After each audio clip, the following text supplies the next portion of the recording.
Therapy Thursday is on and popping right now. 888-429-0941 is how you can get Dr. Davi. He's ready. Meredith MD. Hello. You're a meteorologist and OBGYN Orlando. Or anybody that, can take part, because we got a lot of advice last week from a lot of them lab coats that are out there via text. So 888-429-0941, get in on that. Who is first? I have one that came in earlier today. What do you got? It says, I think my neighbor stole my Amazon packages. This has happened twice. I can't prove it. Unfortunately, I don't have cameras set up in the house, but I am almost positive it was him. I want to confront him, but what if I'm wrong? I've lived here for 6 years, and I've never had a delivery come up missing. Now, all of a sudden, after they moved in 3 months ago, things are coming up.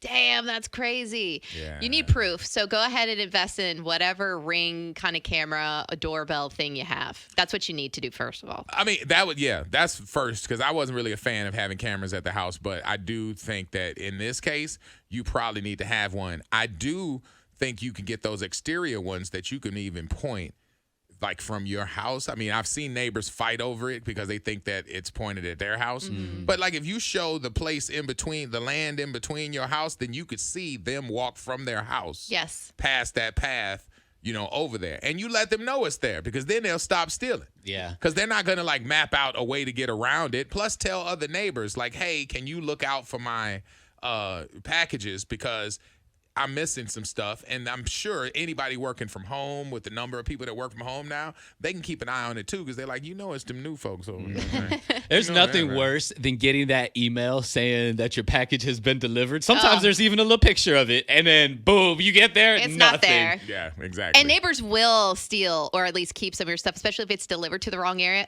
Right, Davi? Yeah. Davi kept a trash can that was delivered to him. Electric trash can. It had my name on it. Did it? No, it didn't. It had my address on it. It had my address on it. Yeah, and you knew it was not because you had just moved into the place. That's true. Yeah. It was for the previous person. Right. Hey, I don't have the address for it. There you go. I There's loved proof. that trash can. It was great. All right, let's see here. Out of the 863, it says, this is my question. I had it saved for Mansers, but I haven't heard you guys say that, so I want to ask, why is it that men can't clean worth a damn? Whenever they cook or prepare anything to eat, it's a sticky, crummy mess, or any post-shower bathtub is just terrible. When we clean it, it's pristine. When men clean it, it needs to be cleaned again. Please make me understand. That is a gross generalization. It is. I live with it, so I feel you, girl. I've dated many gross men. I feel you, girl. Like, come on, don't bond over that. Some guys just are gross. Some girls are gross. If we generalized anything about women, y'all would be upset. Right. So to say guys can't, because I'm sure there's a dude out there that was maybe in the Navy that knows how to make something ship shape, or somebody out there who had a good mama that taught him how to clean. Like, there's guys out there that know how to clean. And I don't cook much, so that doesn't apply to me very much. But like the bathroom aspect of it, I do not leave the bathroom a mess. If I shave, I make sure all the little hairs are down the drain. If I have to go in the shower, I'm not leaving the shower looking crazy. Do you leave the toilet seat up? Do I leave the toilet? I don't know. Sometimes, probably. I don't. But Who cares? These are things you that have she hands. cares about. You have I don't want hands. to touch the toilet seat. So I have to? Yes, because you lift it up. But that's not in the same thing that she's talking about. We She's need to talking clean about more. leaving a mess. Right. Well, listen, I will tell you that I have a friend that owns like a cleaning company, and she argued with me because I have a cleaning lady that I've had forever, and she does that as a business. And she said, I will tell you that 9 times out of 10, men don't clean as well as ladies do. She said, so when I'm going into clients, they're usually men.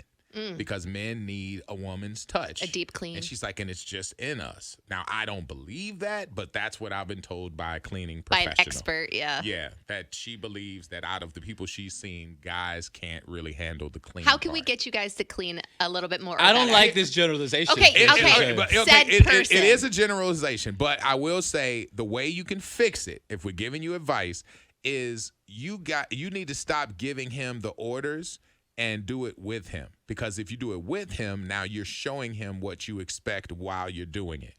That's the best advice I can give you. When you get ready to clean, say, hey, babe, can you help me clean?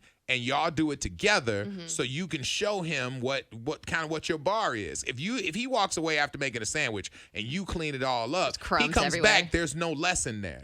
You can't train that puppy that way. But if you walk him through it with you and show how you expect it to be done or how you won't bitch about it, now he's going to want to do that, because the last thing he wants is to make a sandwich, sit down, get ready to eat, and hear you bitching. So go ahead and invite him to the cleaning. Get him over there on the island with the wipes and do that. In my experience, women leave the bathroom a mess. Go check the bathroom after You're still fighting the debate. I am. Because they leave makeup everywhere, eyelashes. A night that you're going to go out, look at how upside down that bathroom But is. that's that one night. Fair. It will be cleaned up either that night or the next day. It's not staying like but that. But sticky, crummy, I hate that. And I get it, but that's a problem. So whatever. 888-429-0941. You got questions, we got you on Therapy Thursday. We got more coming up. Don't move. Okay. All right, I'll what take you it got? back. I'm sorry. There you go. Although I still kind of don't feel- generalize. This is a therapeutic place right here, Meredith. We got to have a safe space I for still science. kind of feel like it's a little true. Men, this is a moment. Meredith just apologized to all of us. Yes, exactly. Mark the date and time. Mark the date. Therapy Thursday, the last one for the Ever. For no one. Yeah. We're not doing this no more. Right. Because she just broke the whole matrix. All right. What we got? Out of the 813, my mom has been living with us for 6 months. Every time I try to talk to her about moving, she always says she found something and is looking into it, but it never results in anything. Also, she has a dog. I don't like dogs. I actually am allergic to dogs and the hairs everywhere. She rarely cleans up after herself, and anytime I confront her, it's a huge argument. I have never lived on my own as an adult for more than a year now. How do I get her out of my house? I think you have to be proactive. The good news is it sounds like mom is open to moving. It's just, we all know moving is a huge hassle, and maybe she needs that battery in her back. So like the next time she's like, hey, I found something, help her with it. Like, okay, what's the status? Let's go check it out. Is there a deposit? Who's the landlord? Like, start checking all these boxes so it can't just, oh, I found something. It didn't work out. Yeah, push your mom out the door. That's what you should do. It's a sensitive subject, though. You gotta be. You can't just push her out right away. That's It what is your Davi is mom. saying. 6 It's like months. push her out. But she's open to the idea. It's not like she wants to stay forever. It's Yeah. your mom, though. Okay. Like, Moms you are- don't push yeah. out your mom. But Like, you can encourage her you can. Yes. to leave. But just do it with care. 100%. Be Or tactful. what did he say? Do it with love. Yeah. Do it with love. Do it with love. You're going Make to sure- have to help her move. Right, you're You gonna have might- to help her a lot, but Yeah. just do it with care. And also the fact that your mama is staying in the house and your house is dirty with all them hairs, we've located the dirty mama. Apparently, like everybody was saying, your mama ain't teach you We were right. looking for you. Yeah, we Yes. were looking for mama. Mama has been located. All right, what we got? We got one out to 727. It says, my son is becoming an adrenaline junkie. From skydiving, bungee jumping, he even tried flying in a squirrel suit.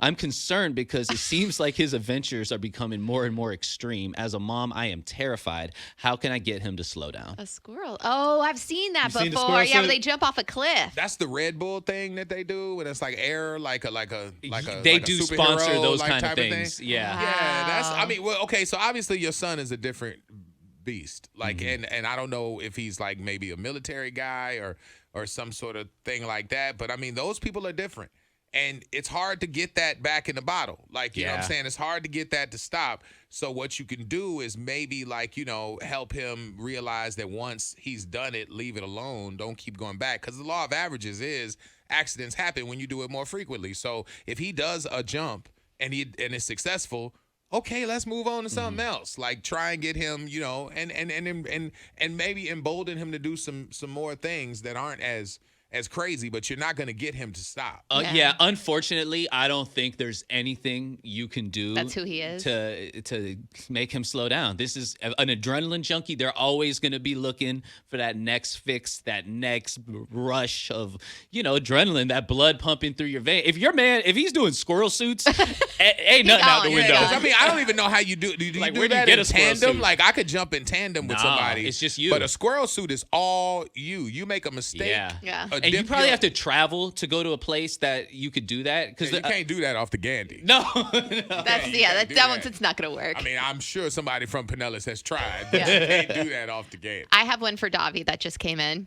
My son is Davi. Dr. Davi. My son is 15. All of his football friends have tattoos. I'm cool with him getting one as long as it meets my standards. Some other parents and family are completely against it and throwing a huge fit. Is 15 too young? Well, 15. Wait, hold on. Now, Davi is your legal representative. Oh, no, I know the right answer to this. 15 is too young. You're legally in the state of Florida. You're not allowed to get a tattoo at 15, even if mom is there. You have to wait till you're 16. Okay, good, because I was wondering if the other Davi was going to answer. Well, let's say it's 16 then. Honestly, I would have him hold off. Honestly, I waited. Even at 16?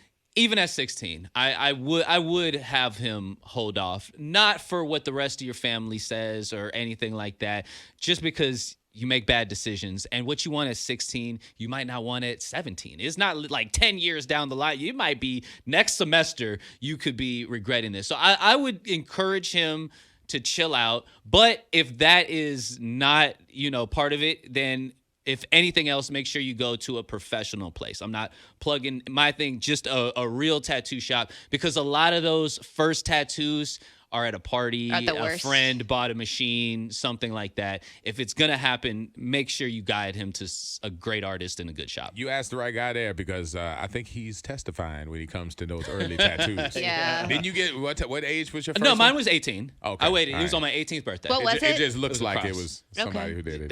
No, That was that first one that you got that looked a A little lot of janky. them look like that, though. When you see them, they just look kind of Now, janky. we got a lot of Who, prisons. mine? You got them Whoa, early ones. whoa, You got really good artwork that's on there now, but you got some janky ones.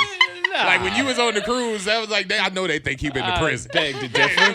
Shots have been fired in the studio. Oh, man. All right, listen here. This is out of the 727. It said, real quick, I just want to know about somebody who put their hands on my child. Yes, my husband has my child as his, but he is not his biological child. I've never put my hands on his daughter, and I didn't expect him to put his hands on my child. How do you handle someone rearing your kid when they're not supposed to be doing so? I would love to hear what you got to say. Don't touch my kid unless we have a conversation about it first. I don't know. That's her husband. That's cool. Then that means we've had said conversation. If he went too far, I'm also going to have a problem with that. So we're definitely going to have to talk behind closed doors about what happened, what went down, why did it go so far. It just depends on who you are too. As a parent, are you okay with somebody like spanking and all that? Some parents these days are not okay with it. Some kids deserve a good spanking. I think we all can agree on that at the same time, but you never want it to go too far. I'm so worried about that. Like, y'all, this is a family setting. Mom, dad, he got a kid, she got a kid, so blended family. Yeah. If you've married this man, you trust him. Right. Exactly. If you trust him and live with him, and you sharing your life and your kid with him, you trust him. Mm-hmm. If you trust him, you can't just halfway. You can't be halfway. What did it say? Straddling the fence. If you trust him, trust him. It depends on your parenting. His decision was there. You got to rock with what he did. Now, if you want to fix it after the mix, and that's say, what hey, I'm saying. Let's discuss that on why it happened and what your thought process was, so I could share with mine. But you pretty much can't tell a man how to raise his child.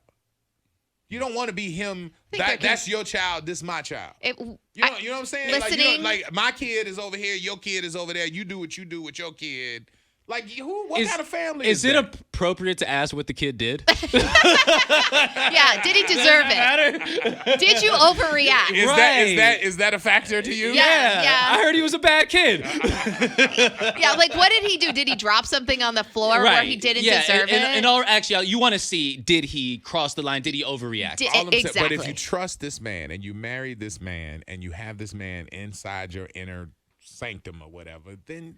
But somebody you trust could still have a lapse in judgment. Oh, and it happens all the time, and you see it on the news all the time. Oh, my next door neighbor. Oh, my family member. I never thought that they would ever be like this or act like that. And then boom, something happens, So yes, definitely have a conversation with them about what happened and did he deserve it. All right, well, there you go. Therapy Thursday knocked out.